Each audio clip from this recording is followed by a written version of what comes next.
Imagine this. You open your banking app not to check if there's enough for dinner, but because you want to. Because there's actually something worth looking at. No panic. No mental gymnastics trying to figure out if you can fill up the gas tank and buy groceries this week. Most people have never felt that feeling. And here's the wild part. It doesn't take as much money as you think to get there. Financial influencers will tell you that you need 6 figures to feel financially secure.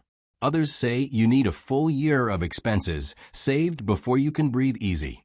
But what if I told you there's a much smaller number? One that most people completely overlook, that quietly rewires how your brain thinks about money forever. That number is $5,000. And once you hit it, nothing feels the same.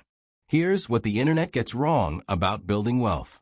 Everyone focuses on the finish line, the $1 million portfolio, the passive income dream, the retire early fantasy.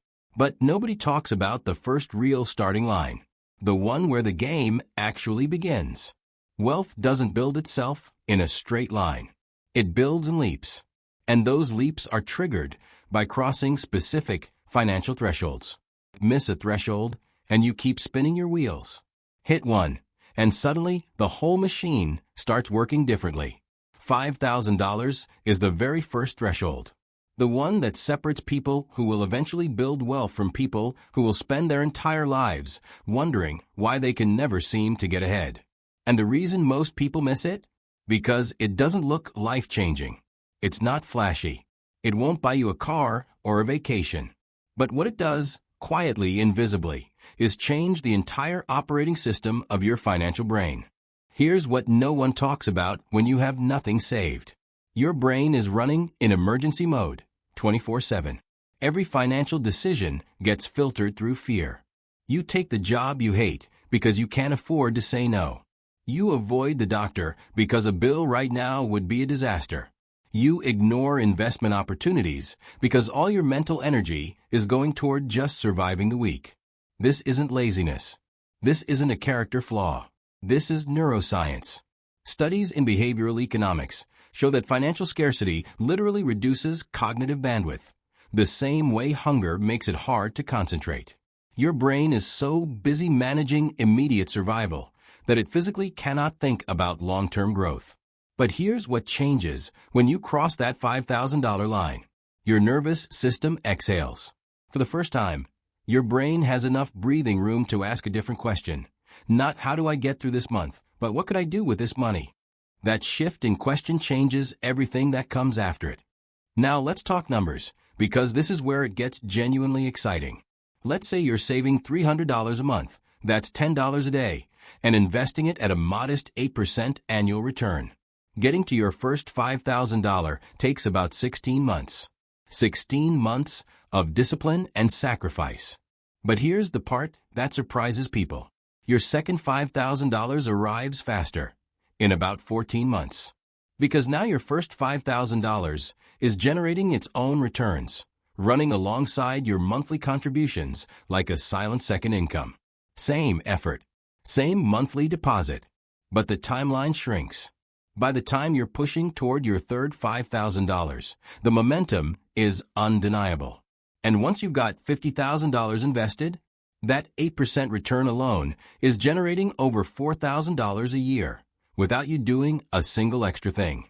The math stops working against you and starts working for you. That pivot point, that moment the math flips, begins the day you hit $5,000.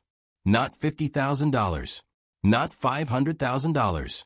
$5,000 is where the engine first turns over. Here's the most underrated thing that happens when you save $5,000. It's not the money. It's what the money proves. Think about what it actually takes to get there. You had to say no to nights out, to impulse buys, to the upgraded version of things you didn't need. You had to sit with discomfort, delay gratification, and trust a process you couldn't fully see yet. That is hard. And most people quit before they get there. But you didn't. And that changes your self-image permanently. You stop being someone who wants to save money. You become someone who does. That's not just a financial identity. That's a life identity. And once it's locked in, it compounds just like interest does. Want to know why wealthy people seem to keep getting better opportunities? It's not luck. It's options. When you have zero savings, you're essentially chained to your current situation. Your boss knows it. Deep down, you know it. That invisible desperation leaks into every negotiation, every conversation, every career decision you make. But $5,000 gives you something money can't technically buy: leverage. It means you could walk away. It means you could say no to a bad deal. It means when your boss offers you a raise that's honestly insulting, you don't just nod and smile. You negotiate. Because the worst-case scenario isn't catastrophic anymore. That shift in your posture, from desperation to confidence, changes how others treat you. And that often leads to more income, which accelerates your savings, which gives you more options. It's a cycle. And $5,000 is where that cycle starts. Here's where most people self-sabotage, and it's painful to watch. They hit $5,000. They feel that psychological relief, that sense of accomplishment. And then they blow it. A vacation they deserve. A gadget they've been eyeing. A down payment on something that stretches them too thin. Listen carefully. That $5,000 is not a reward. It is a foundation. It is the first brick of something that, if you leave it alone and keep building, will eventually free you from needing a paycheck to survive. The moment you spend it, you don't just lose the money.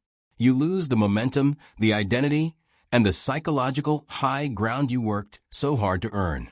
The urge to spend it is real. Acknowledge it, then ignore it. Let me leave you with one question that I want you to sit with. What does the average person spend on a smartphone every 2 years? $1,000. $1,200. Sometimes more. And the moment you buy it, it starts losing value. It's worth $400 in a year. Now take that same $1,000 and put it into a low-cost index fund at age 25. By age 65, an 8% return, that $1,000 becomes over $21,000. From one decision, from 1 month's worth of choosing differently. That is the real cost of every purchase you make before you hit your $5,000 foundation. Not just the sticker price, but the future wealth it steals from you silently. Once you see it that way, you cannot unsee it. And that's exactly the lens that $5,000 in the bank gives you permanently. $5,000 won't make you rich, but it will make you different. It will change how your brain works, how you negotiate, how you see opportunity, and how the math of your future unfolds. The people quietly building wealth right now aren't smarter than you. They're not luckier. They just crossed this threshold first, and they let it work. Your future self is already waiting on the other side of that number. The only question is how soon you're going to show up. If this video helped you see money differently, hit that like button and subscribe to Matt FinLab, because we break down the real mechanics of financial growth, one number at a time. Drop a comment below. What's your current savings milestone? Let's talk about it.